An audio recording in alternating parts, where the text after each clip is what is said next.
మీరు ఇంద్రియాలని ఎలా వాడితే అది అలా పుచ్చుకుంటుంది. దాని తప్పే ఉండదు. మీరు తీసుకెళ్ళి దుష్ట వస్తువు ముందు దాన్ని పెట్టారనుకోండి దాన్నే పట్టుకుంటుంది. అందుకే మీరు ధ్యానంలో ఒక మాట చెప్తారు మీరు చూడండి.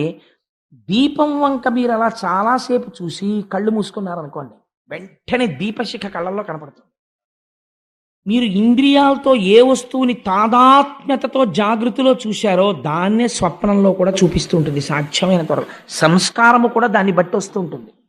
మీరు దానికి ఈశ్వరుని అలవాటు చేసేసారనుకోండి, గుళ్ళోకి వెళ్ళడం, ప్రదక్షిణం చేయడం, ఎప్పుడు ఏదో భగవంతుడి గురించి మాట్లాడుకోవడం, ముందు మొరాయిస్తుంది. "అబ్బా, వద్దు వద్దు వద్దు" అంటుంది. కానీ దానికి ఉన్న గొప్పతనం ఏమిటో తెలుసా అండి? ఊరుకుంటుంది. సరేలే అయితే అదే బాగుందంటుంది. మీరు బలవంతంగా ఓ 3 నెలలు గుడికి తీసుకెళ్ళడం అలవాటు చేయండి శరీరాన్ని. ఓ రోజు మీరు మానేశారనుకోండి, ఇవాళ గుళ్ళోకి వెళ్ళలేదు, ఇవాళ గుళ్ళోకి వెళ్ళలేదు, ఇవాళ గుళ్ళోకి వెళ్ళలేదు అంటుంది. అది విచిత్రం. ఈ లక్షణం పాముకుందండి. ఇలా మనిషి కనపడితే బుస్సుమనే పాము 10 మాటలు పాముల వాడు అలవాటు చేస్తే అంతమంది మనుషులు చుట్టూ కూర్చున్నా సరే, వాడు ఊతుంటే అది పడగ విప్పి అలా ఆడుతుంది.